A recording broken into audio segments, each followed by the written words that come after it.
Preparing our YouTube live. I see it. Meeting is now streaming live on YouTube.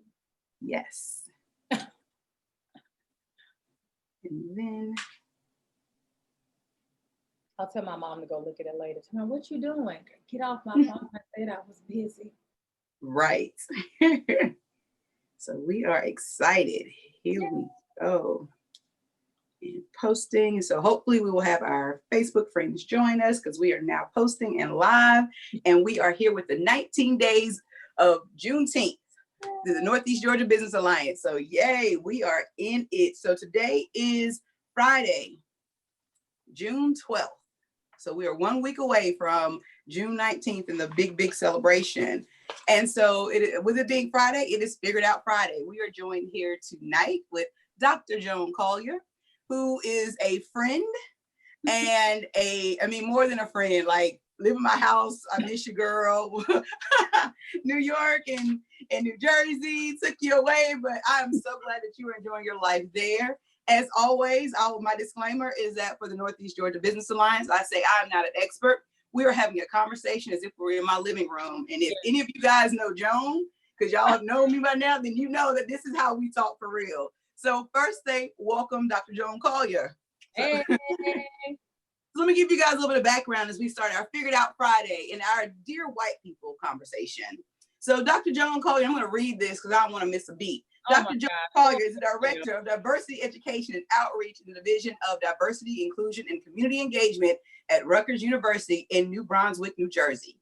She's a proud alumni of Georgia State University with her undergrad from there, and here in Athens, University of Georgia with her master's and PhD.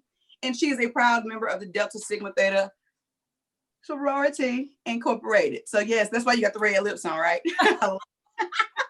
I did my pink and red today, so I'm trying to keep it together. Okay, it's there. You cute, girl. You cute. So welcome, Joan. I really do say thank you so much for joining us. So the Northeast Georgia Business Alliance, we are here. You know, a lot of people think of us as a Black chamber group. We do have a three-pronged approach when we look at business affairs, community affairs, and government affairs. And all those things coalesce and they're married and they cross so many lines together. And so for us, our focus is truly the African-American experience. Absolutely. So as we start this conversation with Dear White People, tell everybody why you were qualified to even have this conversation. And I read your credentials, but tell them for real. So I'm a diversity educator, and that means that my job is my mama is still texting me. So you're gonna get a whipping for not following that. No violence, mom. And so my job as a diversity educator is to make stuff plain for people. There's a lot of misinformation, a lot of ahistorical understandings of kind of where we are. And so, you know, when I do my work, when I show people go, oh, you must do this because you're Black. And I'm like, girl. So yes, I am Black, and I come from a family that believes in the inheritance of history and cultural knowledge. So there's that piece. Then there's the piece that my research involves Black folks, particularly their experiences in the higher education context, be it Black women in doctoral programs, or be it Black, lesbian, gay, bisexual students and their experiences around sexuality. So what all those pieces mean, not just to them individually, but within the context of our broader society. So white supremacy, Christian normativity, anti-Blackness, the intersections of different pieces, patriarchy, sexism, all that sorts of stuff. And then the other piece of that is that I'm a very proud, very loud Black feminist. And so Black feminism is very much so distorted by some folks. They don't understand it. Black feminism means we're here for liberation. It means that we want folks to be free. And so in the work of folks getting free, everybody got to be free. So Fannie Lou Hamer says, nobody's free till everybody's free. Yes. And I also am qualified for this work because I've studied. So it's not just that I'm Black, right? Like I've studied. So I can talk through these definitions, these broader concepts about whiteness as a construct, systems of oppression, these sorts of things. Because if we take it one step further, the assumption that I just know all of these things because I'm Black then assumes that all you have to do to fix the problems is bring in a Black person. Right. If that was as easy as it was, which I'm a fan of diversity, that means stuff would be fixed, but that's not necessarily how that goes.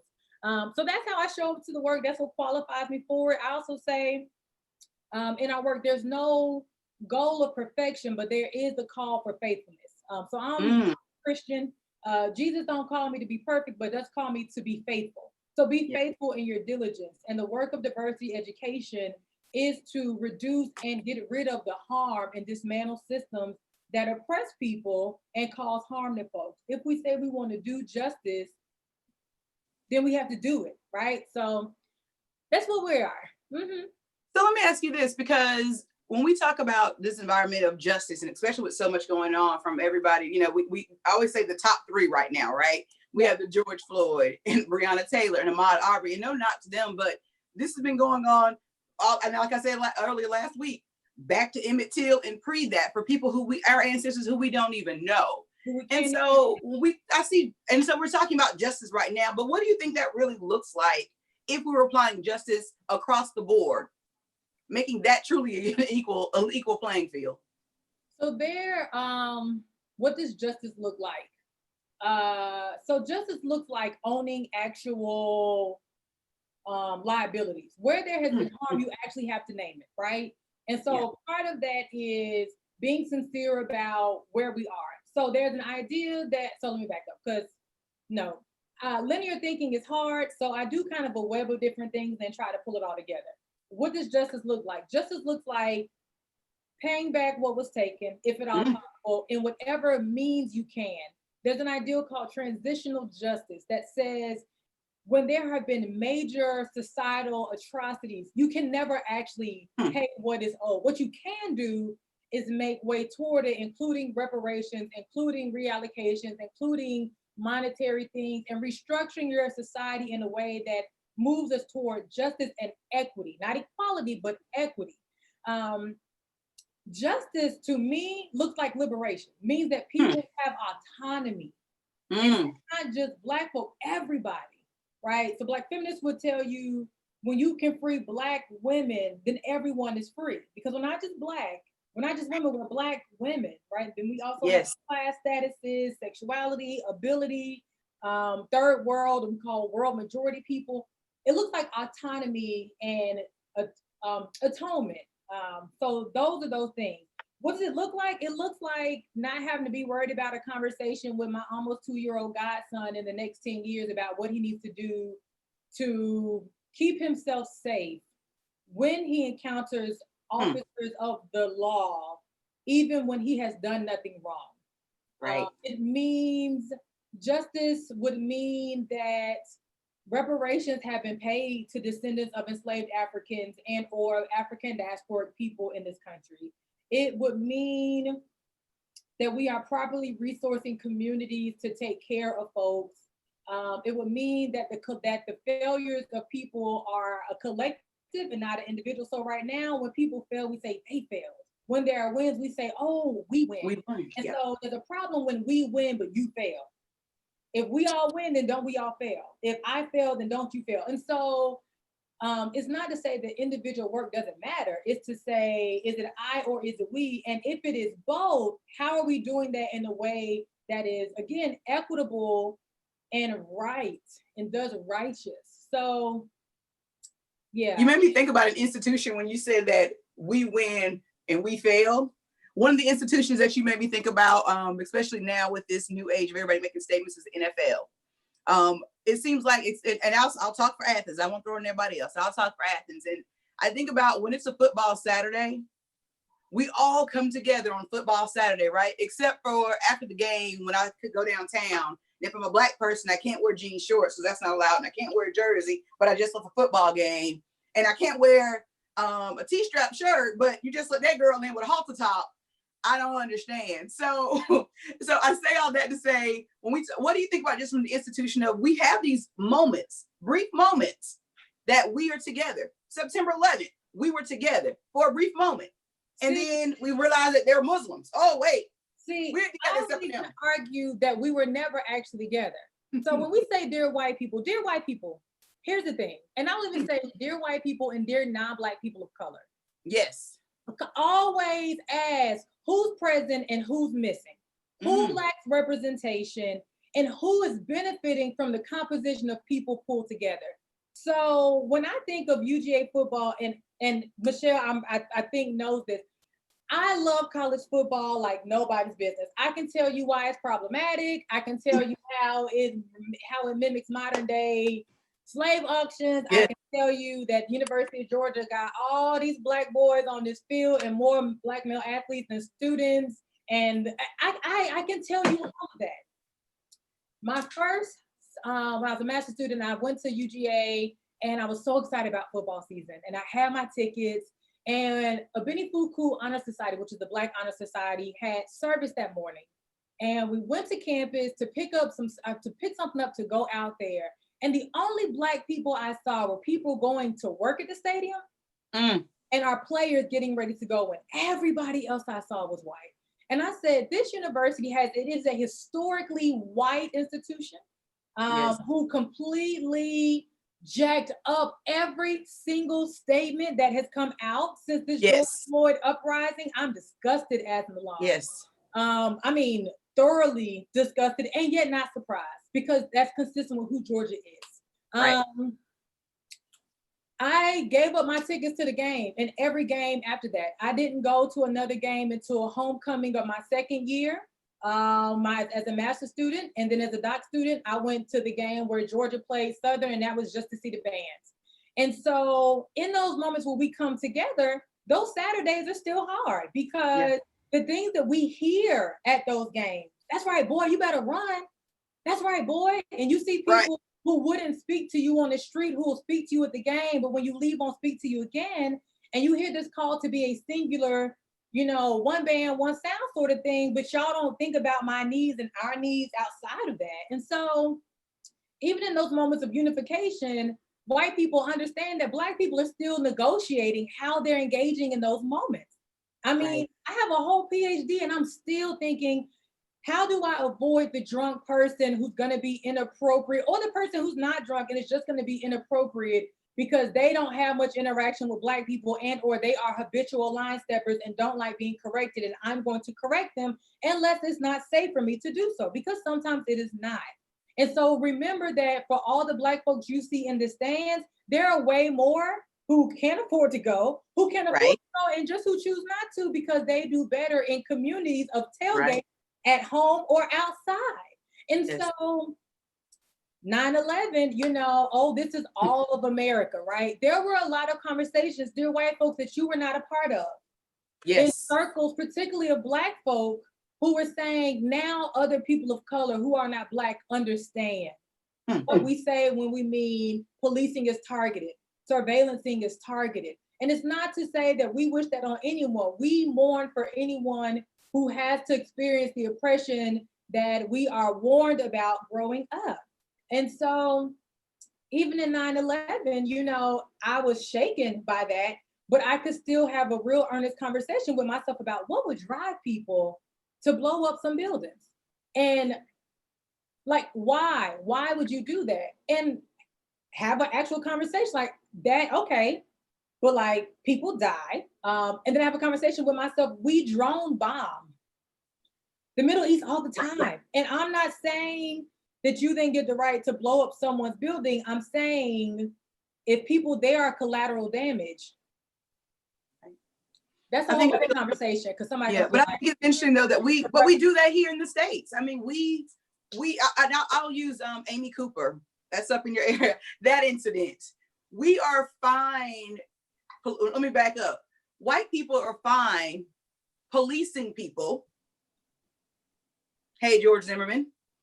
However, whenever we are the individual, a Black person doing the policing, hey, Amy Cooper, all of a sudden then we are wrong for doing that. And it shows up so many times and we become the aggressor. And I just remember thinking, as I'm watching this clip with Amy on her phone playing Desperate White Woman, Come Save Me, that, oh my God, I hope there is no police officer involved. Because I know that if a policeman was driving by and I see this frail white woman who needs to be saved, that the police officer is going to save her, no matter what color that police officer is. Because we're all culturally conditioned to do that. Correct.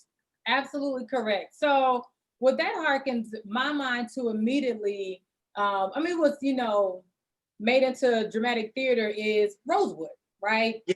This Mhm. white woman starts hollering, oh my God, something bad is happening. Someone's trying to attack me. And so Amy Cooper's call of, I'm going to say there's a big African American man Yep. who's Oh, bothering me. And the reason why that was so upsetting was because there is a history and a pattern of white women saying that Black people, men and women and non-binary trans folks, that Black folks are yes. harassing, harming, causing danger to them, Yep. and then that then weaponizes the police to do harm to said Black person.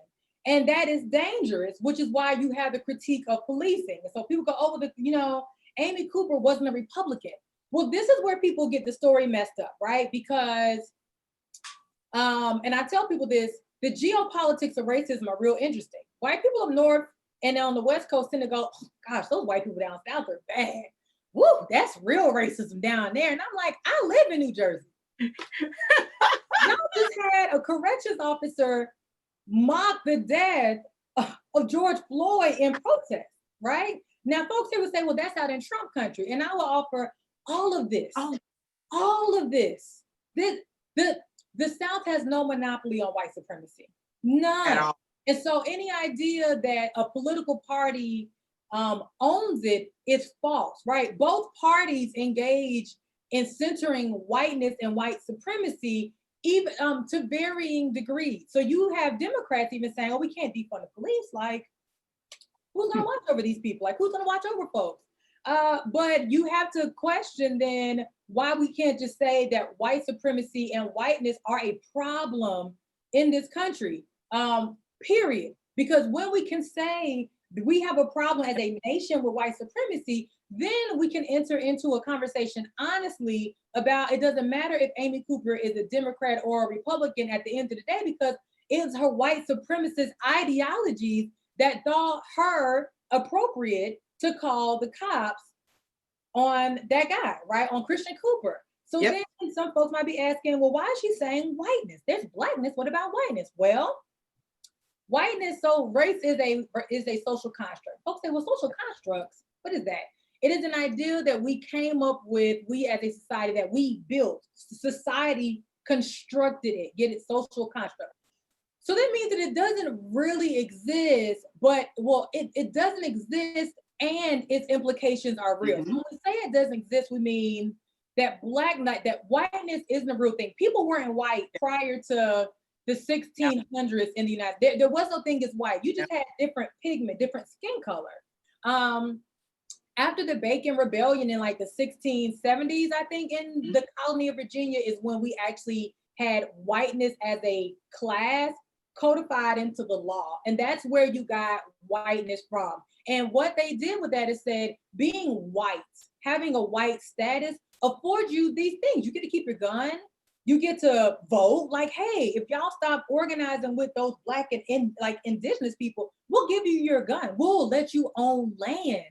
You can do these things that they can't do. And so that then is the creation of whiteness. And what it also allowed them to do is say, if you are white identified, you have trust of the law in ways that Black and indigenous people do not have. And so when folks hear us say whiteness, we're talking about that. That is what that is. And so whiteness is a problem. White supremacy is a problem. So yes. So, it's really interesting though, because even the construct of it, you made me think about how far it has spread, right? And I'm even thinking in South America, where they have so much colorism built around it, which is why, and I know a lot of times people are like, wait, it says Hispanic and non-Hispanic, and they get all caught up and turned around in that. But then even within that, in that culture, we're dealing with, you have Blanca, and you have the Negroes. They still have the same black and white construct that we have here in the States, but it was all born out of slavery. And that white allowed these other privileges that we didn't see as Black folks. Pigmentocracy is a very real thing. So pigment, skin color, tocracy, structure of governance of some sort. So pigmentocracy, the governance by skin tone. So often when folks who are not from the United States and socialize here come to the US, they're always like, race, like, why does race matter? I don't understand. And I'm like, you don't understand race, but you understand pigment and you Yep. understand monetary class. And so pigmentocracy, colorism, we call it colorism, some call it pigmentocracy. It all runs together. Audre Lorde would say that all of our systems are interconnected, that there's not a single issue because they all run together. Because when you talk race or pigmentocracy, then you talk class too, because if I'm wealthy and more, pigmented in Latin America, I can still move up in ways that here in this country, class still might afford you some things, but it still would not afford you sometimes. It doesn't let you get out of still being Black or darker pigmented in the way that it might maybe in some Latin American countries. I'm still trying to wrap my mind literally around how pigmentocracy works and what the nuances are between that and racism. But US racism is a fascinating thing. And because we don't, that's not what we tell the rest of the world. So right now, the rest of the world is like, holy SHIT. Yep. Black people were being honest. They were telling us the truth, like, yes, send help. We've been telling you this. Yes, yes, yes. Pigmentocracy is real. And so internally, dear white people, Black comes in a lot of shades, right? Because we have, when they created whiteness, then the antithesis of whiteness was Blackness, okay? And so that's why you then had the one drop rule that allowed for enslavement to be prolonged, because it said if you had one drop of Black blood, somebody in your family was Black, one drop of it, you Black, which means you're enslaved and you have to stay here for the fullness of your life unless rendered freed by your enslaver. And so because of that, anyone with any heritage of African diaspora was considered Black. So you had very fair skinned looking Black folk, very dark skinned looking Black folk. And so because of that, how folks identify within Blackness is still varied. I identify as Black, my mama Black, my daddy's Black. I have friends who are biracial. They have a Black parent and a non-Black. Typically the folks who are white and Black find something, but my friends typically identify as Black with a white parent. And so that's a relatively new thing to identify as biracial, at least in the past 50 years, because prior to that, people just said you were Black. Like you were just Black. You didn't even have the option to say that you were biracial, right? So but let's unpack why that was too, because when we think back on days of when Black people were enslaved, right? That master tipping out, now I've had sex and impregnated 5 or 6 of my women who I own. Yeah, that's my child technically, but they Black, so they're property, and they still fall in the property line. Obligation. One of the best resources that I will offer folks who are like, why do they keep talking about slavery? Why do they keep talking about slavery? One, it is enslavement. It was this nation's wealth was built literally on the backs of enslaved Africans. Yes. And the land theft and dispossession of indigenous and native peoples.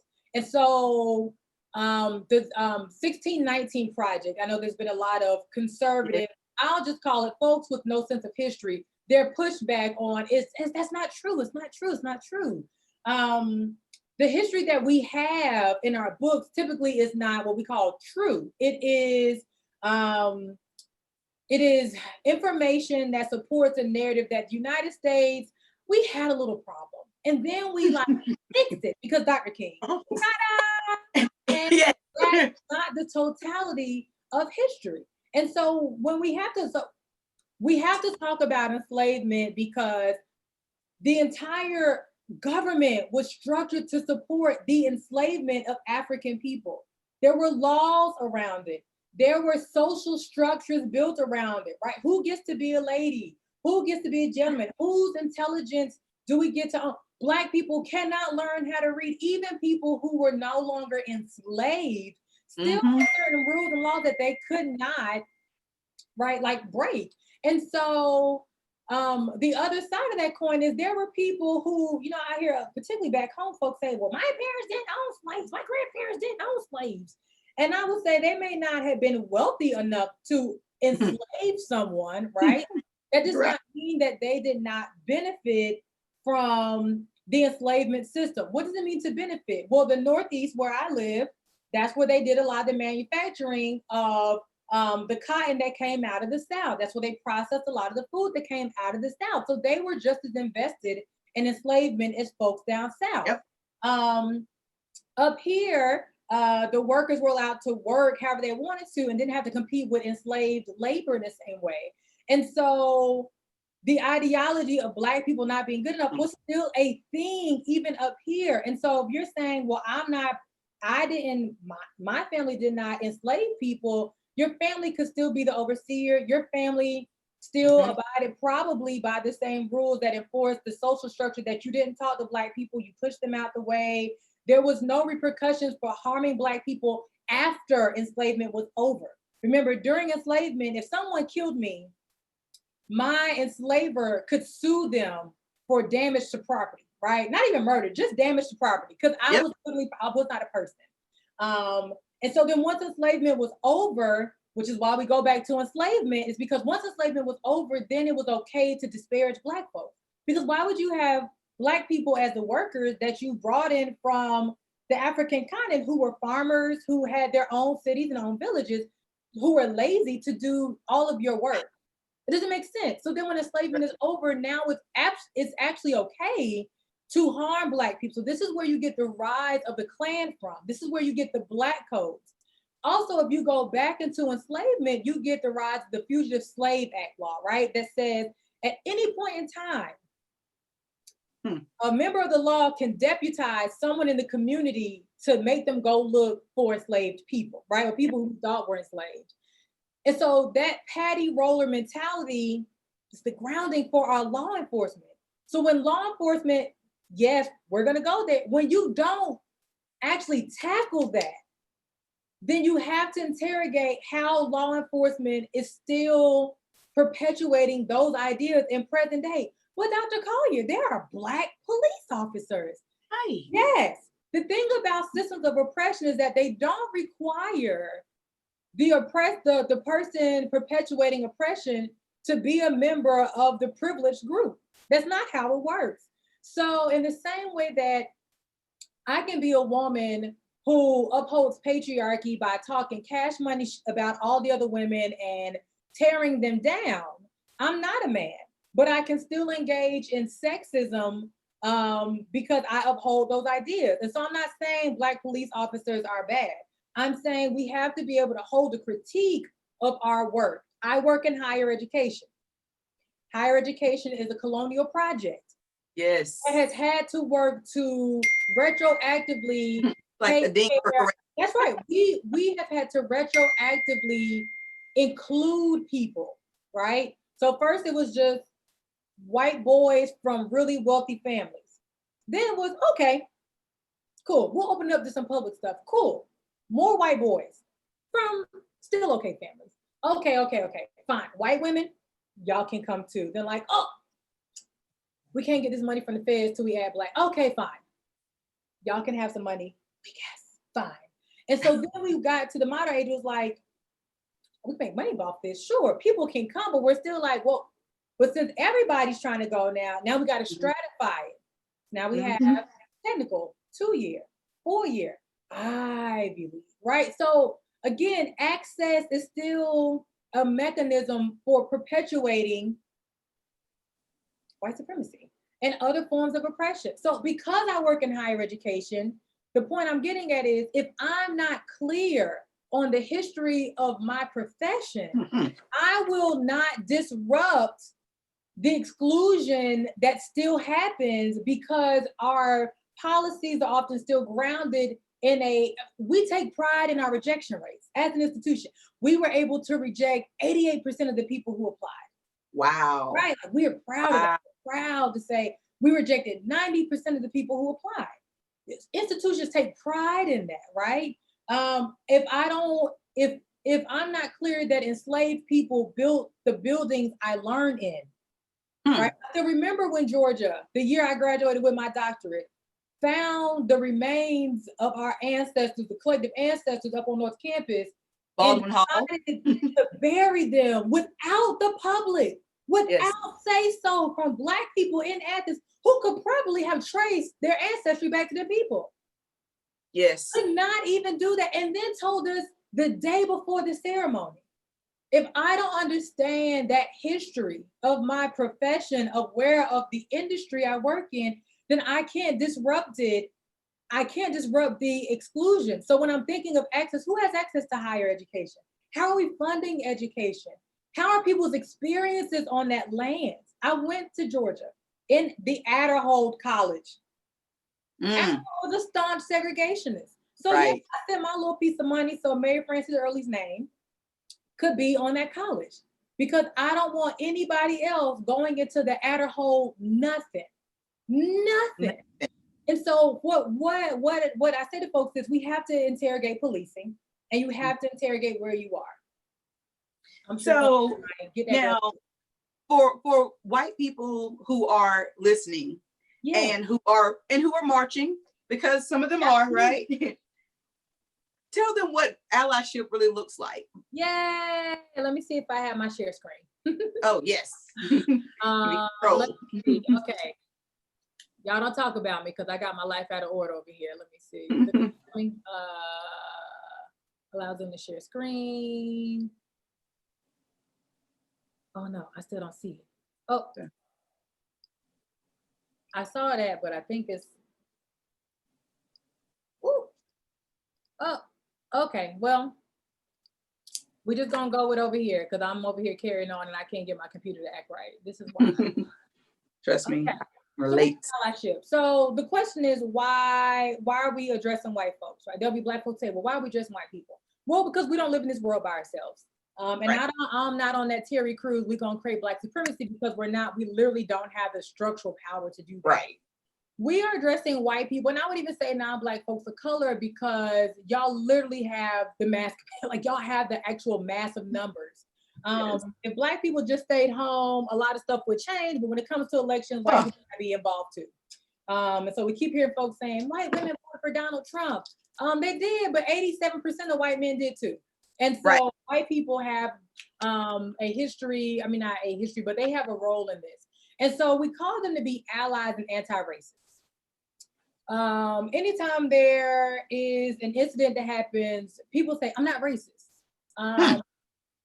Kendi Ibram, Dr. Kendi Ibram would say, or Ibram Kendi would say that you can't be non-racist, you can be anti-racist. And that is a different paradigm. Paradigm is worldview or way of understanding than I'm racist or I'm not racist. Because that ideal is grounded in the idea that white supremacy is a pervasive concept. And because we're all raised in it structurally and maybe even interpersonally, we all have those biases. So I have to be very clear not to engage in white supremacy, and I'm Black. I have to be clear and vigilant not to engage in anti-Blackness, which is whitenesses and white supremacy's cousin, right? And so being an ally means that you are in it to win it. So if you're white, you have privilege. And I know that folks like, I don't have privilege. I'm just white, but I grew up poor.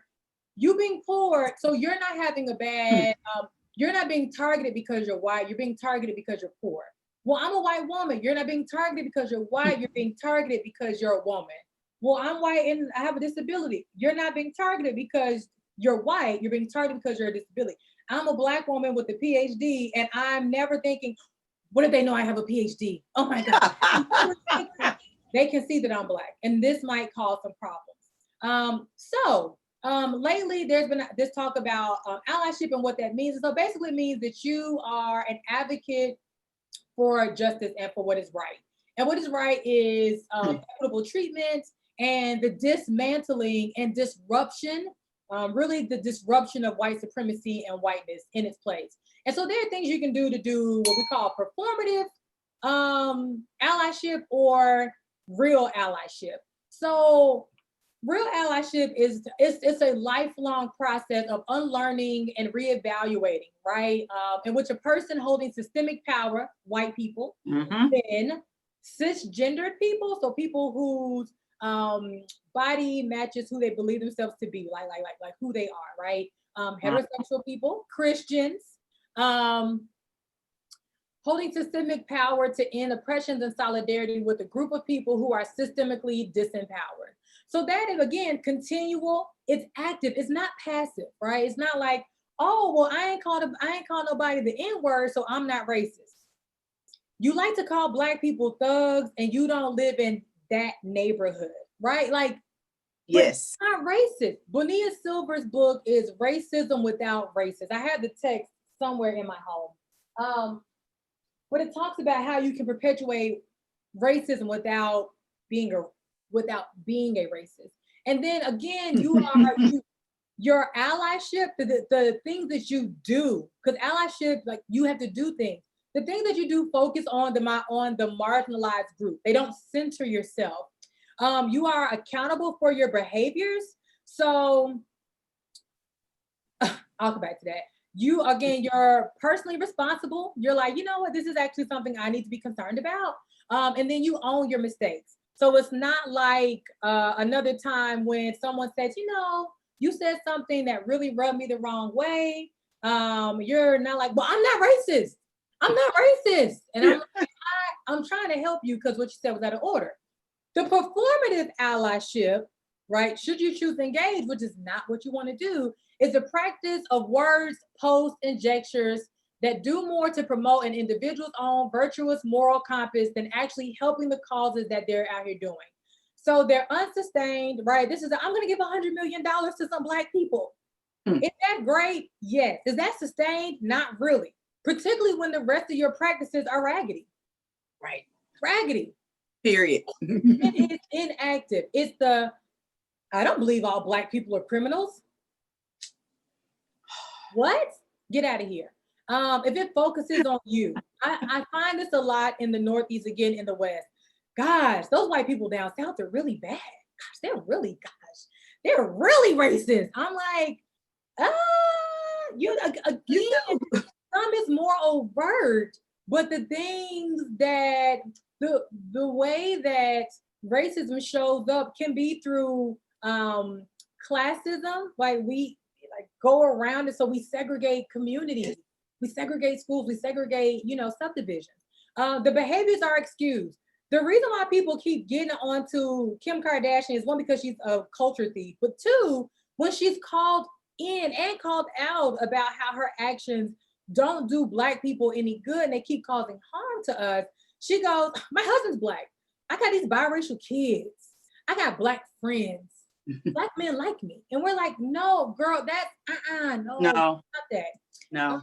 You project your responsibility. It's on everyone else to do it. Someone else will do it. No. Allyship means you are in it. And then lastly, you ignore your mistakes. You can't be held accountable for your mistakes. So I tell people, I used to be a really polite homophobe, right? And I call it the Chick-fil-A homophobe, right? Very nice, but doing stuff behind the scenes that causes harm, but would never say it in public because it's not polite. It's not nice. To unlearn those things, I had to invest in learning about people whose experiences are different from mine when it comes to who they love and who they like and who they're attracted to. I had to really figure out what was my investment in the marginalization of lesbian, bisexual, and queer folk. Like, what was my investment in that? Why was I invested in it? Or why was I indifferent to it? If I say that people should be free, then why was I indifferent or okay with people who are saying I am being oppressed, I am being beaten, I'm having violence visited upon me? Why am I okay with that? And so performative allyship is stuff like the NFL saying, we stand with Black lives, but they have never atoned for what they did to Colin Kaepernick. Right. They are still not, they are typically silent unless it is literally a money issue for them. Performative allyship is not standing up. It is wearing your, Black Lives Matter t-shirt, but then when your uncle says something, you're quiet. Real allyship is having hard conversations. Real allyship is saying, you know what, there's nobody else in the room that looks like me. Hey, I'm looking around the room and we all look the same. We need to why? And then if there are experiences and ideas that could be generated, why aren't those present? Let me figure them out and then advocate for those. And then Right. bring someone who can actually speak to those things. Real allyship is putting your body on the line. In Bettina Love's book, she's a professor at UGA. Love her. Yes, I love Bettina Love. She's amazing. Bettina Love tells the story of Bree Newsome, who was the Black woman a couple years back that scaled the flagpole in South Carolina and took down that flag. And the person that worked with her, Dr. Love called that person a co-conspirator, and I don't recall his name, and my apologies for that.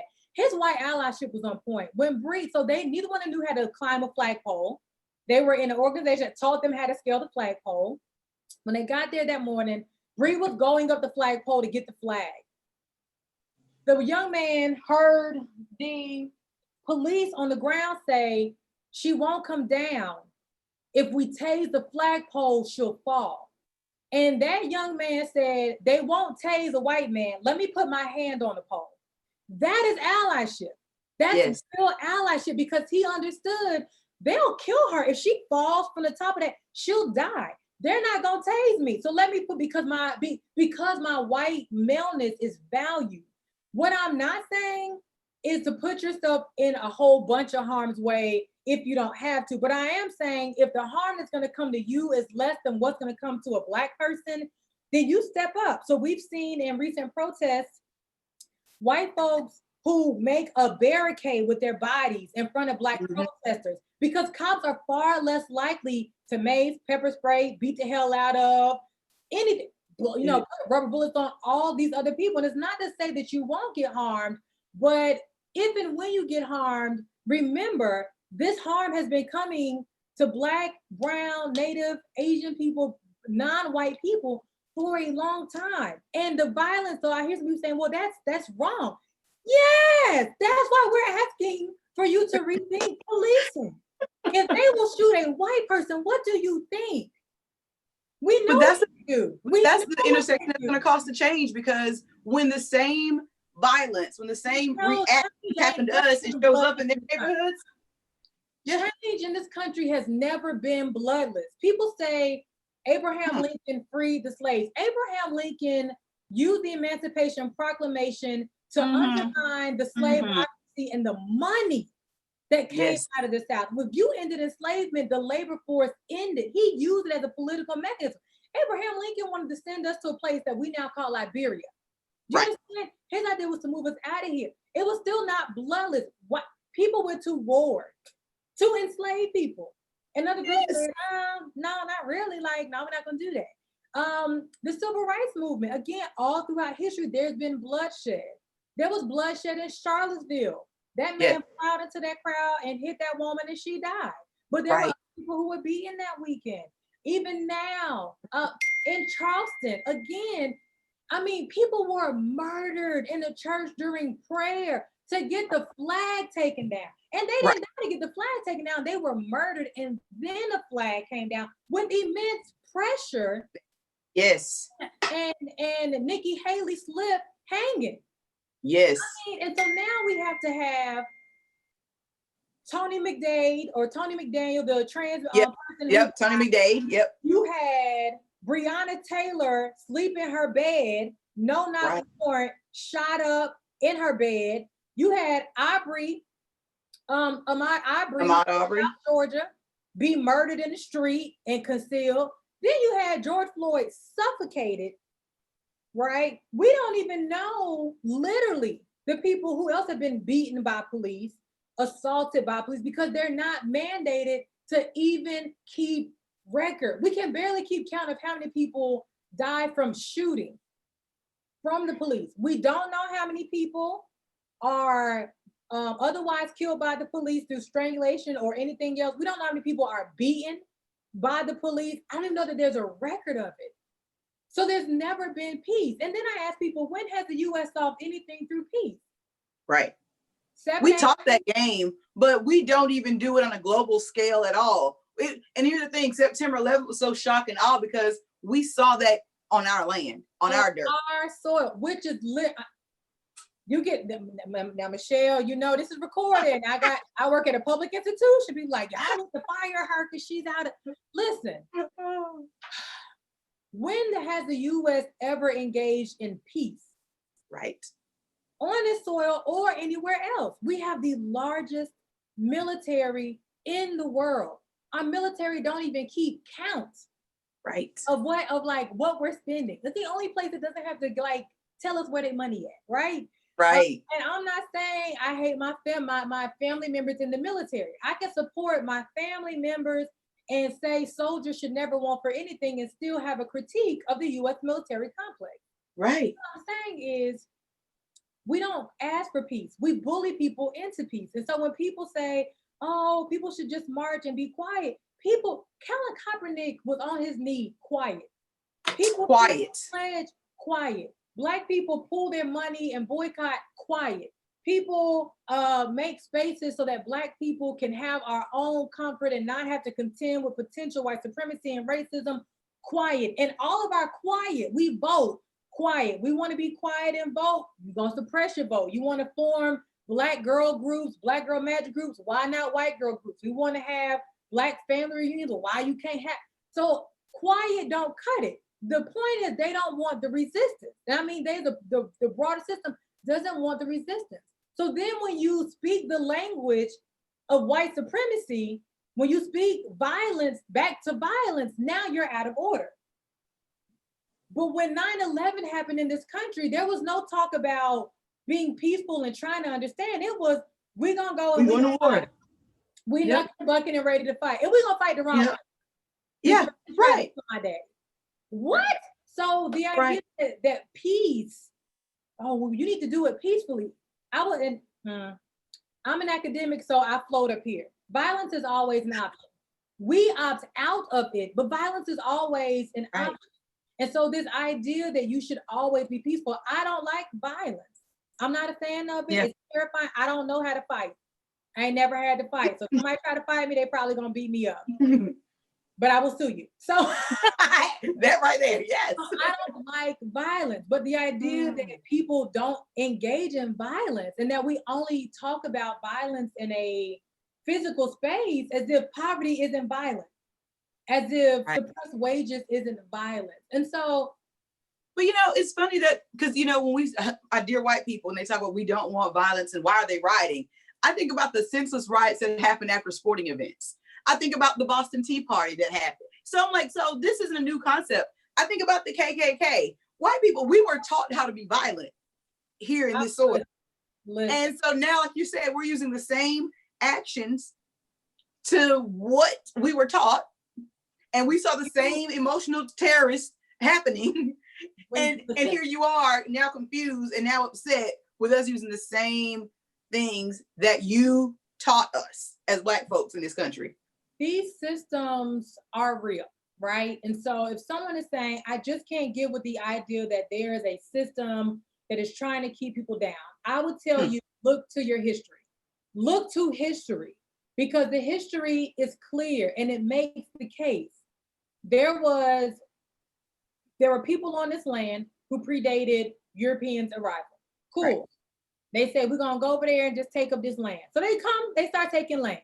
Native people. What? Columbus didn't discover America? What? That's God said we're going to have it. So the Native people like, all right, cool. Like, be cool, be cool, be cool, be cool, be cool.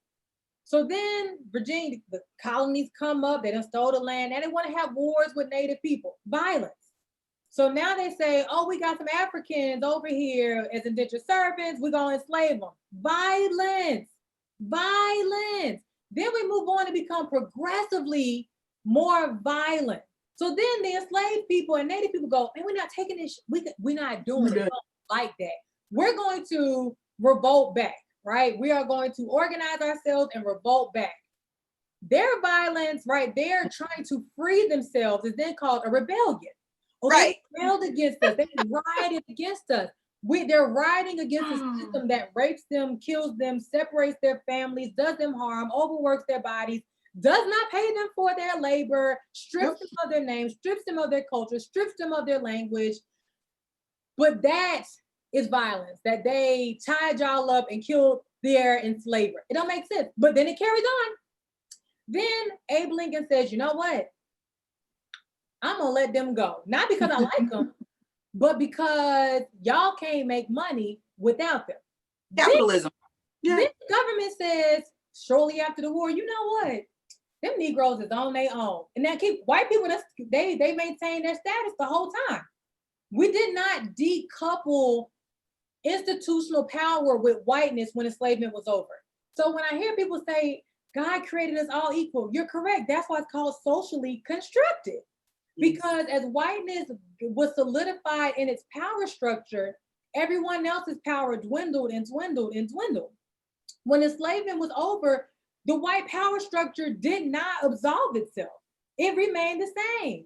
And after that, every other non-white group was trying to get access to those same things. So then you go Black codes. No.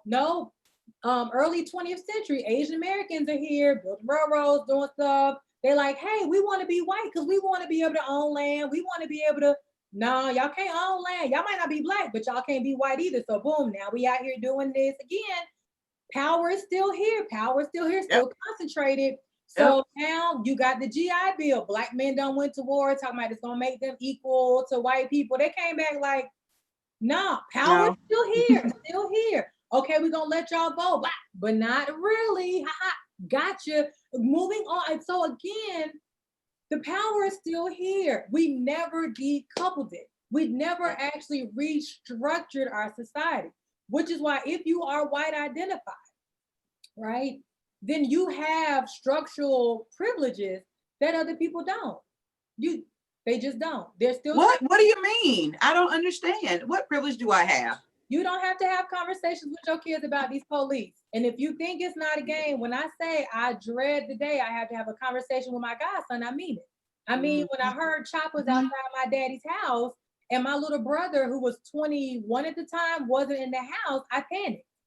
Because just earlier that day, we saw some cops beat the hell out of this Black woman in the middle of a public shopping market plaza for reasons that are unknown to us.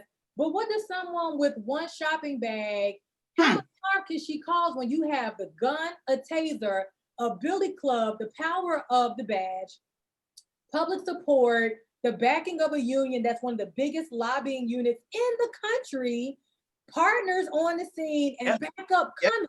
How much harm can she actually cause you, if any at all? Somebody lying. And so that you don't have to think about that you don't have to think about what it means to grow your locks, that you don't have to think about what it means that, you know, you can just wear your hair in a way that is lady appropriate, right? You might be governed by gender norms, but not racial norms. Michelle can literally be fired for her locks. Literally, I can be fired for my hair texture not being straight, right? It is a function of my biological makeup, my pigment. Those things are real. That when I go to meet, when I travel, and I'm from the South, so I love the South. When I'm going to Savannah, I gas up in Atlanta. That's where I'm from, out hometown, 404. I gas up in Macon, and then I don't stop until I get to Savannah. It's beautiful country, Joan. Why don't you stop? Because it is not safe. Well, my people are from the country. They're not racist. I cannot make the assumption that they're anti-racist and that I will be safe. Well, why don't you give folks a chance? It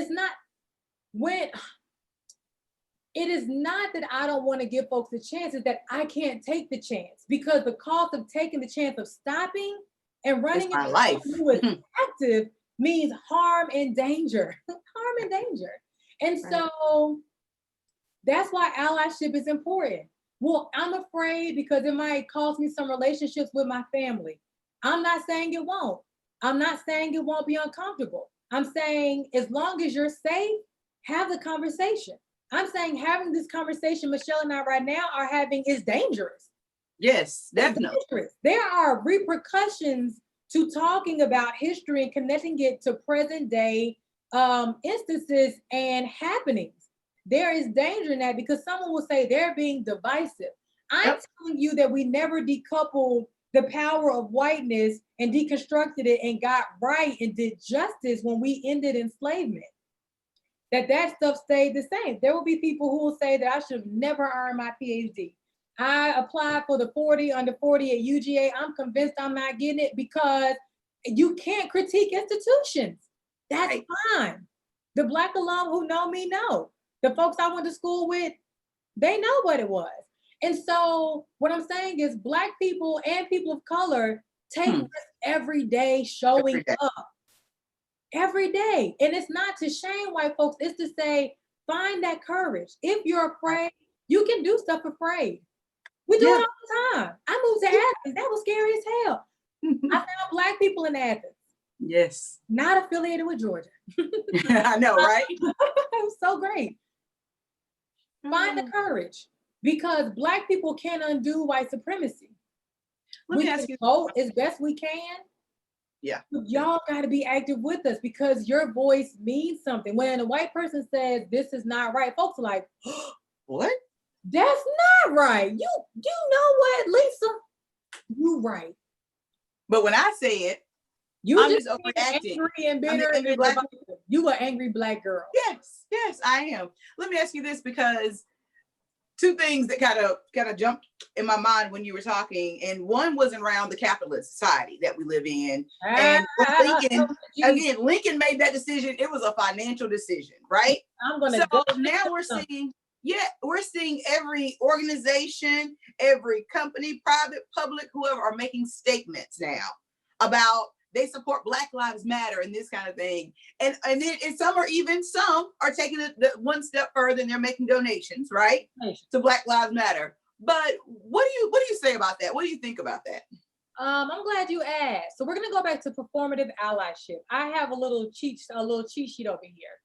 What does performative allyship look like? Publicly showing solidarity on social media, but not advocating for marginalized folks in private conversations, such as with coworkers and families. So I'm glad that the NFL is saying we believe in Black Lives Matter, but you haven't done justice with Black players. You haven't done justice to Colin Kaepernick. You have not done an equity audit for your own organization. Most, if not all of your owners are white. You do not actually do, you are a fan of money. So there's no distribution of like wealth within the NFL. Oh, players make so much money, not compared to an owner. Oh, no. It's a different investment. Is it really? What's the investment? Because they're putting their bodies on the line and you're putting money that you already had on the line. So really, correcting other people's behavior, but not your own. So the NFL is saying, shame. And again, the NFL won't even say that the police are doing it. They're just saying, oh my God, this is bad. Negroes are dying. Right. Negroes that other people are mad about, and we don't want them to come for us, so we just gonna say it. So when you're correcting other people, but not your own, in the Black church, we call it sweeping around your own front door. Yes. Around your own front door. That whole, again, white people in the Northeast go, gosh, it's so bad down south. And I'm like, do y'all not see what's going on right here? Like, check your own mess. Put on your mask first. Right. Like, check yourself. Exclusively blaming larger systems of oppression without recognizing your own complicity. Blaming for racism, blaming religion for homophobia. Those things are true. And you have agency to check your own stuff. I grew up in a small town, and that's why I'm like this. That's how you were socialized, but you don't have to be like that, beloved. You don't. I grew up in Black Protestant traditions. They are homophobic as all day. I don't have to be a homophobe. I grew up in a working class community that was fully entrenched in hating poor people. I don't have to hate poor people. I don't have to think that working people are lazy. I don't have to think that I can choose to think differently. Make the choice. Only advocating for the marginalized group when it's convenient or best serves you, such as when you've been called out or when you are able to monetize off of it. So the NFL needs Black folks and white folks who are angry, right? It needs them to still be able to watch. So if I don't say anything, snap, they're not gonna watch. So if there's a white person who's like, well, they said that they agree, then of course they care. Then the NFL statement has done its performative job to say, oh yeah, absolutely, we agree. But again, look at their practices. Their colors predominantly Black. Their owners predominantly, if not exclusively, white. Yep. They don't allow protests. I think they just might have changed the rule, maybe, I think. They don't actually hold up to it. What they did was to draw you in to give the illusion. Performative allyship is an illusion, right? Yes. And then fetishization, such as visiting a protest for a photo op, that's performative. I'm gonna say this and just leave it out there. Saying that you're married to a Black person, you have biracial kids, is performative allyship. I can't be racist. I have a Black cousin, I have biracial kids. What does that mean? Enslavers had biracial children. What does that mean? What does that mean? Are you saying stuff? Are you stepping up? Are you recognizing who they are? Are you doing things beyond their hair? Like, what are you doing? And so then what the NFL could actually do, standing up for marginalized groups when they're not in the room. There are football players down at the University of Texas, I want to say most of them are Black, who as of today have said, we not going to no donor events and we not doing nothing besides play if y'all don't make these concessions. Now they can't say we won't play because that's their scholarship, but they found ways. So I say, well, I can't do that, but you can do some. Right. You can do some. Right. Standing up, right? Examining your own hurtful behavior and how to correct it. Does it hurt to know that you hurt people? Yes. I didn't mean to. I tell people, if I run over your cat and it dies on purpose, your cat dead. If your cat frolics in the street and I run it over by accident, it's still dead. So do you apologize for the cat being dead, or do you just keep saying, I didn't mean to do it, I didn't mean to do it? I know it don't matter if you didn't mean to do it. The fact of the matter is the harm was done.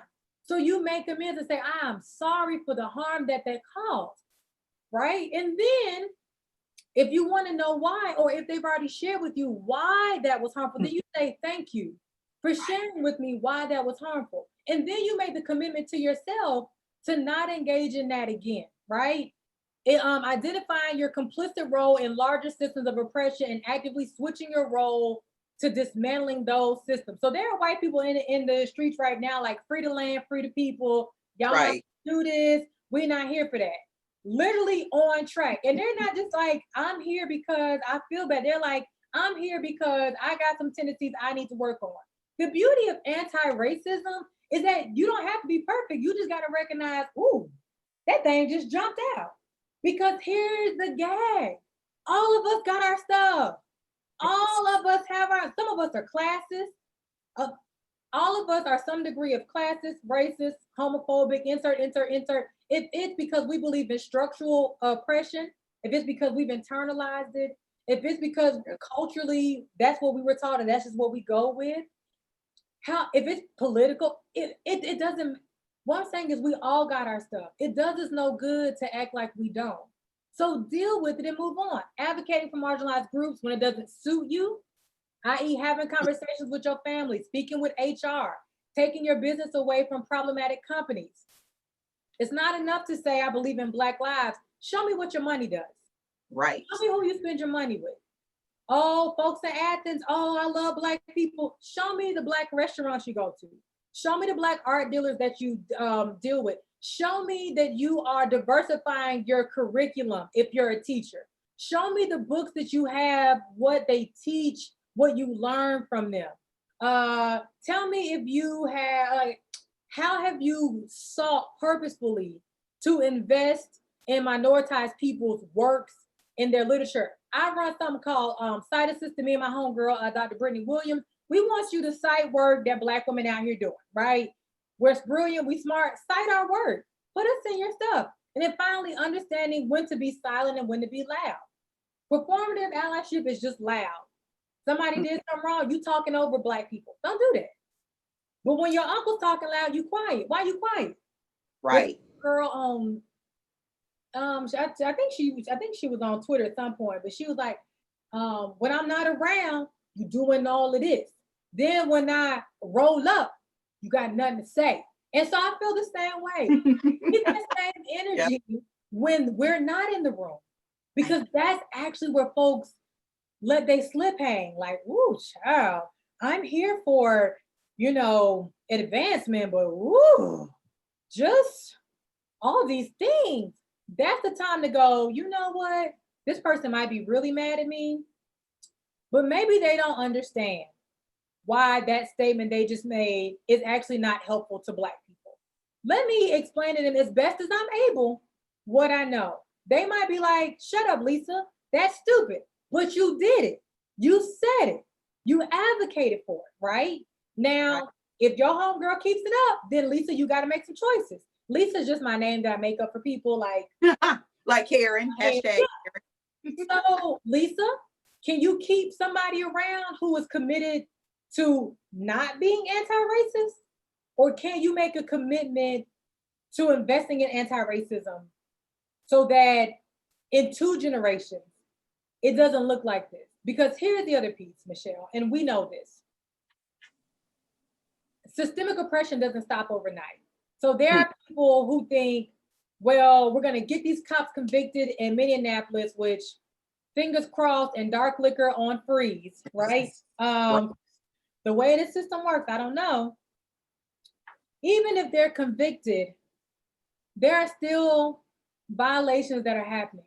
There are still Black people being jailed at higher rates, right? We know that a Black man and a white man, a Black person and a white person can both. So we know that barring all of the things, except for methamphetamines, white people do opioids and meth at a higher rate than everybody else. But all the other drugs, but now it's a healthcare crisis, though. that was help, right? Crack was Black people just are debased, morally debased. We don't have no home training. Our Right. mamas are too powerful, and our daddies ain't worth nothing. Right. Opioid crisis. Oh my gosh, my child is an angel. She's just caught up on stuff. Well, that's not her fault. Again, that's structural. That's literally a structural idea that white people cannot do harm, that they should be given the benefit of the doubt. Well, she didn't mean to do that. You can't assume people didn't mean to do that. I can't assume that. And so very different. So all things considered, Black folks and white folks do drugs at the same rate. Even when searched, white people come up with drugs more often. This we know. Studies have shown. Facts. So yeah, Black people get arrested. So then Black people get arrested more. Okay, be cool, right? Cool. Y'all go to jail. Y'all go to court, right? So that Black people get arraigned for said drug possession more often.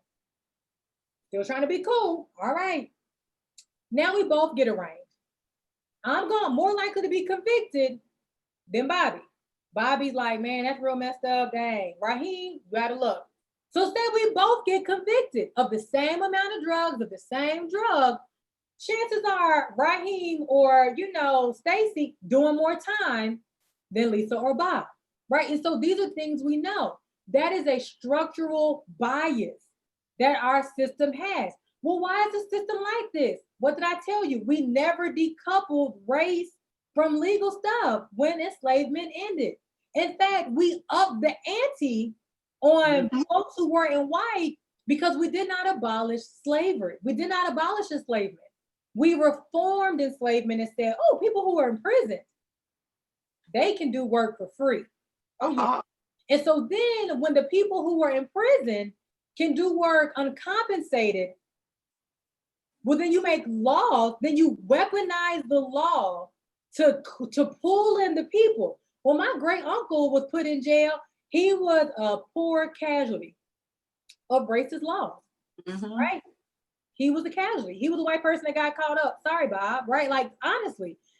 And I don't say that to be funny. I'm saying like literally he was a casualty of these laws that were created to target Black folks and Native folks and other folks of color and pull them into that system where enslavement and uncompensated labor could still happen. Well, jump, Dr. We're way past that now.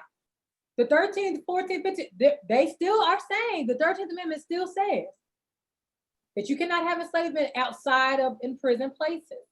Right. Bill Clinton, people love Bill Clinton, but Bill Clinton was raggedy. Bill Clinton did mandatory lockup. He did 3 strikes.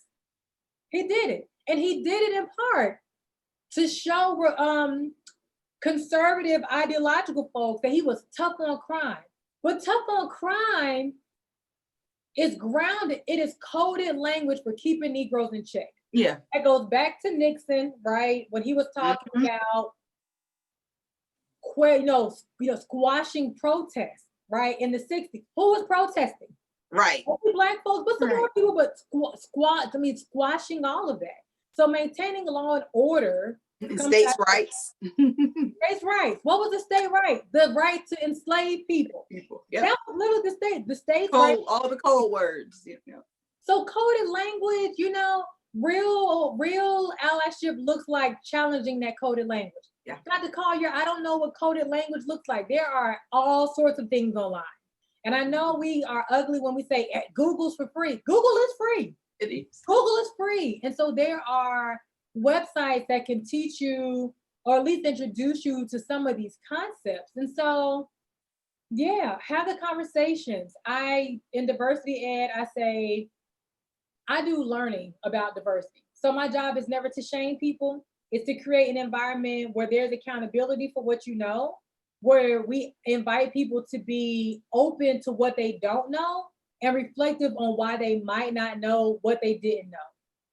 We invite people to enter into that learning space with an open mind, with an open and reflective mind.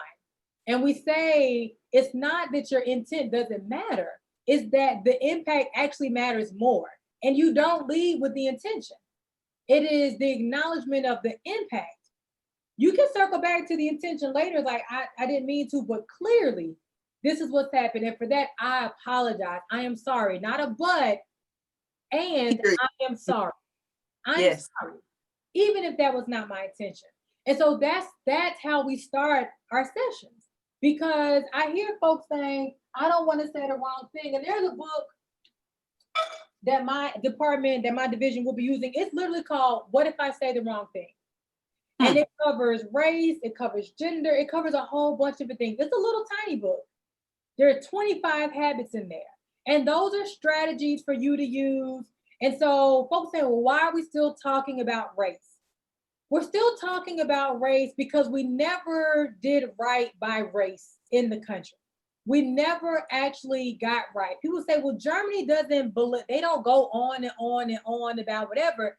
Germany, from what I understand, actually owns up to their mess and said, we will never let this happen again. Now, don't get me wrong, anti-Blackness is still real in Germany. It's real everywhere. But Germany said, you know what? If we actually gonna try to get right, we have to acknowledge that we got here collectively, but individually. Every time we didn't speak up and say something, we got here. And so I say that to say, you gotta speak up, but you actually have to be invested in the work of anti-racism. I invest in being anti-homophobic. I invest in being anti-transphobic. I invest in being anti-racist. Again, systems of oppression don't require the people who benefit from said oppression to be the people who continue on said oppression. So it's a lot, and it's basic dignity. Are you invested in people having autonomy over their bodies? Are you invested in people being able to live with basic dignity? Are you invested in Black people being able to thrive in any environment? Those are the questions. If you're invested in that, then anti-racism is it. For those who are doing the allyship properly, yeah, it's tiring. Yeah, it's not as tiring as being Black. I was just thinking, I was like, yeah, but I think yeah. I'm tired. Every time I want to crack my mouth to say something like, "Ooh, it's so hard talking to people about homophobia. It's so hard talking to people about trans. I'm tired of talking to people." And then I remind myself that there are people who live the experiences, along any queer spectrum, who are doing it not because they want to, but because they just want to survive and live. So I don't crack my mouth to say that. Do I get cussed out by people? Yeah. Do I have men tell me all kind of stuff when I challenge them on not being sexist? Yeah. Do other straight people, try to weaponize sexuality and go, you must be gay too? Well, I'm not, but I want people to be free. What? Why are you invested in who somebody else loves? Right. Why? Right. What is your investment in that? What is it? What is it? And why? And why is who they love as consenting adults honestly any of your business? And if you allow for the oppression of other people, then it can be you too. And I think what's so jarring right now, on Twitter, is one of the commentators said, I think what's so striking about Breonna Taylor's murder is that, the Second Amendment, though folks who are hardcore Second Amendment people typically are portrayed as white folks, right? Right. Boyfriend gets out of bed, grabs a gun, and starts shooting back at the cops. And the idea that cops could come into your house with no warrant, with a battery ram, and just start carrying on, and you don't know who and they're in plain clothes, and you don't know who it is, and you keep a gun in your house. You hear somebody coming in, of course you start shooting, and then they murder your partner in bed while they sleeping. The idea that could be them, mind blowing, right? Then with George Floyd, 8 minutes and 49 seconds. Every second was an opportunity for that officer to make a different choice.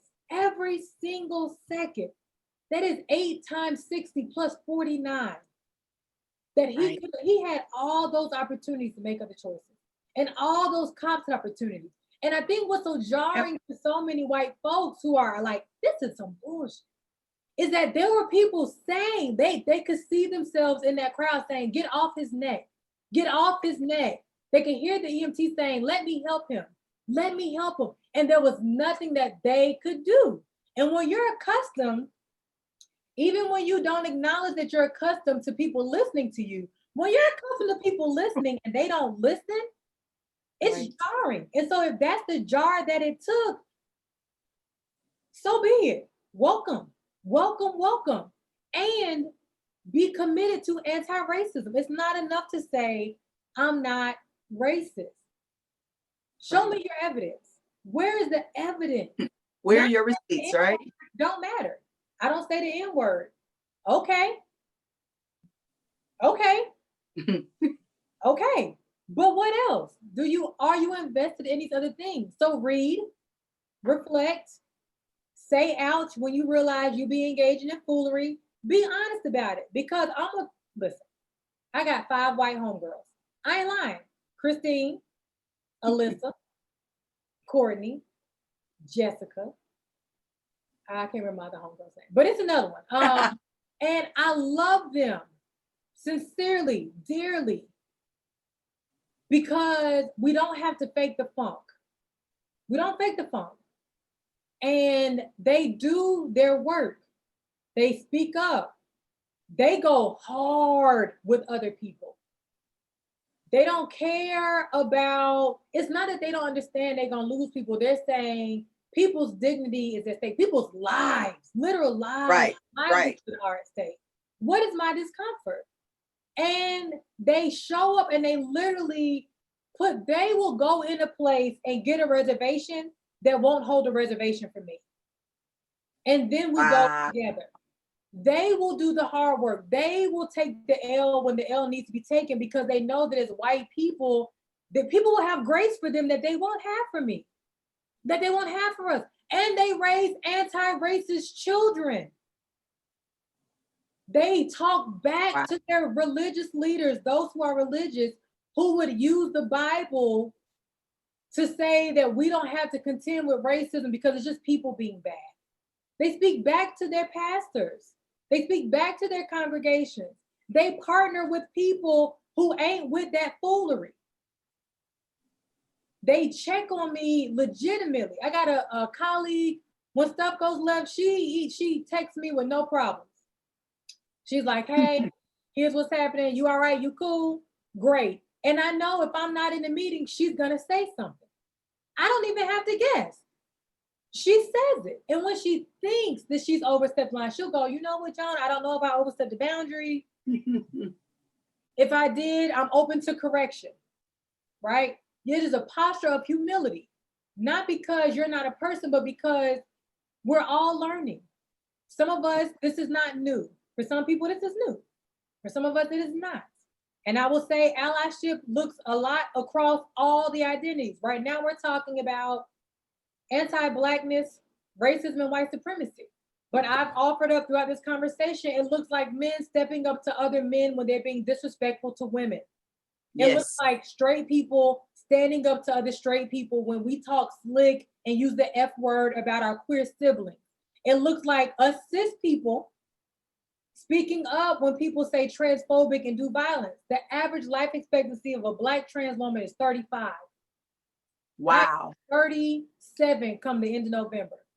Wow. In theory, my trans siblings who are women identified won't make it to my age. And if I think that the same men who engage in violence against them won't do it to me, I'm silly. Because when I look at the intimate partner violence rates, they're already doing it. Already. If I'm a Christian and I'm quiet, when people are saying anti-Semitic and horrible things against folks who are Muslim or Hindu or Sikh, I'm guilty. If I don't correct people when they talk bad about poor people being inherently lazy, I'm betraying my mother. I'm betraying my grandmother. I'm betraying all those who came before me. I'm betraying the custodians and dining hall workers at Georgia who were the only people who spoke to me most days while I was there. That is what allyship, it means you have to do the work. You got to do the work. Dr. Joan Collier, I know we were doing Dear White People, but I think everybody Everybody gonna get this work. All of the oppressions are connected. We just talking to our nice, not so melanated friends today, and we got some. I mean, honestly, truly, my homegirl Meg, Dr. Meg Evans, was at UGA. Meg stepped up to the plate. Meg will get with anybody. That's what that looks like. It looks scary. Yes, it is courage. Maya Angelou said, courage is the greatest virtue that you can have. Because without courage, you can't practice any virtue consistently. Maybe casually, but you can't do it consistently. Wow, that's powerful. So thank you. I will also ask, so last Saturday, we were on with our friend, Pastor Smith. Hey, shout out to Ricky. That's right. So he is going to get us a list we're going to start a Pastor Smith book club, but I think we're going to call it the Smith Collier Book Club. So send us the list, because we would love to add that list to our site, because we want to make sure that our white allies can have that material in front of them as well, because we're passing that along. So please, and we'll get all of that up as we round out our Juneteenth. So thank you again from the bottom of my heart. It's exciting to see you. I have to get up there. I have to get up there. Well, whenever we can fly. Because it's wild out here. Maybe we can meet in DC, because it's right. It may be a minute now with a mask, but I'm gonna see you. I will see you. Can I offer one more thing? Yes, go right ahead. So I will offer to our white friends and non-Black friends of color who are watching, if there was something that resonated with you and you're like, I just really don't understand. My department, diversity.rutgers.edu, has an anti-racist resource list already up. And so go through and kind of read some of those different pieces and see where that lands. I encourage people to do their own journaling. Annalise Singh is a professor at Georgia, but she's leaving. Y'all see my ring light reflection? It's telling me. But this is one of her books. Try to get this book, do some work. And then I wanted to read something that I had, because we're coming up on Juneteenth, but I do want to honor those who are going on. It'll take me like 2 minutes. We got 2 minutes. Oh, go ahead. Yeah. So this is what I read to our folks at our Black Lives Matter vigil, because I want us to remember, like, stuff is wild, but like we get to do well in our living. So I said, violence isn't new to the human experience, but the violence of anti-Blackness in the United States is a particular torture that is sought to and has been somewhat successful in stealing from African diasporic folks the life, liberty, and pursuit of happiness articulated in the Constitution of this country. Even as we are celebrating Juneteenth, remembering there was 2 years between when the Emancipation Proclamation was given and when our last bit of ancestors were freed from that particular institution of that kind of enslavement to then go on to sharecropping, but another story. So as we honor those who have been lost, let us go on with our living, not out of dismissal or forgetfulness, but out of what queer Black feminist Audre Lorde called the political warfare of self-care. For Audre Lorde understood that engaging in the practice of caring for our body, mind, spirit, and community ran counter to the violence and exploitation ingrained in a white, hetero, patriarchy, capitalistic society. I love Bell Hooks and her big words. So when we gather in moments like this to care for ourselves and community virtually, shout out to y'all for making this thing a whole thing in community with one another and to center Black folks' collective and individual healing. Because even though we're talking to white folks and non-Black folks of color, we're still centering Black people and how we get well. Yep. We gather to remember those right now who were forgotten about for 2 years or held hostage for 2 years, I'm not sure, but who remain with us in spirit. So in our living, may we have joy, as Dr. Brittany Cooper reminds us, may we have joy, as Dr. Brittany Cooper reminds us, that maintaining the capacity for joy is critical to our struggle for justice. May we have a Black Protestant traditions lift up as a peace that passes all understanding. May we have courage, for our ancestor Maya Angelou again said that courage is the most important of all virtues, because without courage, we can't practice any other virtue consistently. May we love in a way that Bell Hooks articulated as the will to nurture the spiritual growth of ourselves and others. May we have the moral clarity and consciousness to reject apathy and indifference and embrace an eloquent rage that builds liberating and liberated futures that replace dismantled systems of injustice.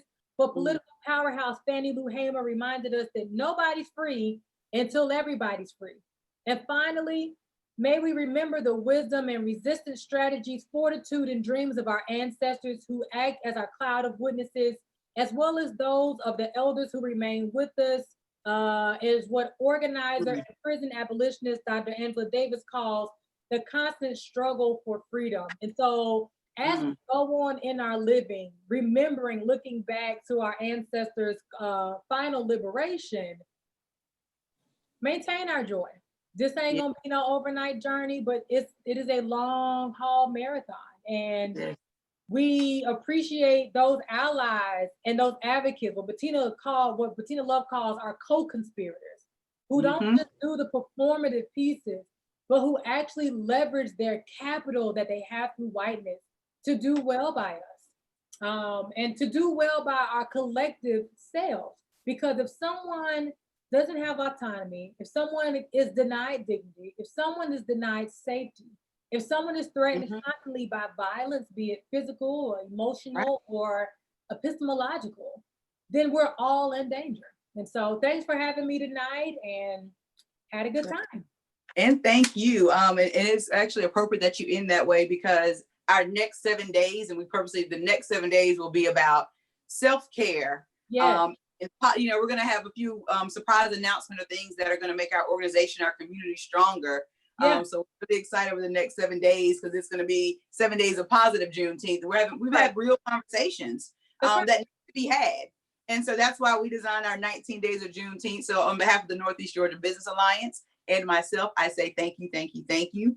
We look forward to having everybody join us back tomorrow at 6:19. We will have Celeste Ngeve, and we're going to be talking about self-care. We're going to talk about why we don't. And I'm a victim. I'm guilty of it. So why we don't do it, right? And then some different ways and things that we can do to implement that self-care. Sunday is our Soulful Sunday that we do a Netflix watch party. And we'll be watching They've Gotta Have Us. So I don't know if you've seen the docuseries on Netflix. So yeah, we're going to watch the first episode through our Netflix watch party. So we're super excited to dive into that. And then we'll have, on Monday, we do a TikTok challenge. We release that to have some kind of fun and upbeat for Move It Monday. And then we will also put the link for the last 2 podcasts for the 1619 project. So we've been doing 2 each week. Teach It Tuesday will be coming up. And so you'll have a kind of a history moment of Juneteenth. So it'll be the last one that will round it off. And Wednesday is Wealth Building Wednesday. We have a super exciting announcement about some funding that the Northeast Georgia Business Alliance will have for our Wealth Building Wednesday. Thrive Thursday, we're actually going to talk about our black print, not the blueprint, the black print that we are going to be releasing as well. And then we will end June 19th with a celebration. We're going to toast. So come next Friday night with a cocktail in hand, we can toast Juneteenth. We will have a moment of silence as well. So we look forward to having you back for the next 7 days, our last 7 days, 19 days of Juneteenth with the Northeast Georgia Business Alliance. You can find us at NEGA, that's the abbreviation, Northeast Georgia, NEGA, businessalliance.org. Thank you again, Joan. Good night, everybody. Y'all have a good one. And oh, I always forget our sponsors. I have to always throw a shout out to our sponsors, because without them, I would be talking to myself. If we did not have Nicole, the narrative behind the scenes, working things out. We also have Shalisa's Heavily Inspired, Rashi's Cuisine, specializing in food near and far. Joan, you remember Rashi when she was here, so she now has a shop on the east side. So she's opened up. Wonderful. Yeah, so I have to take you next time you're in town. Rashi is also running the nonprofit The Culinary Kitchen, CK of Athens, and so many wonderful things coming out. I actually got my bag today, so my fresh fruits and vegetables came from Rashi today, the project she has going on right now too. Shout out to Innovative Healthcare Institute. Dr. Shanice Allen was on earlier this week. She was on our Wealth Building Wednesday. Here I am myself, Michelle Pearson of Edward Jones Investment. So thank you for having me host in the Northeast Georgia Business Alliance. Farm to Neighborhood is what Rashi's other program is. And MOB Athens is where you can find mobathens.com, mobathens.com. So where you can find an online directory for all of our minority businesses. If you do not find yourself there, add yourself. We look forward to having you. And thank you again, Joan. Good night, everybody. Enjoy. To who?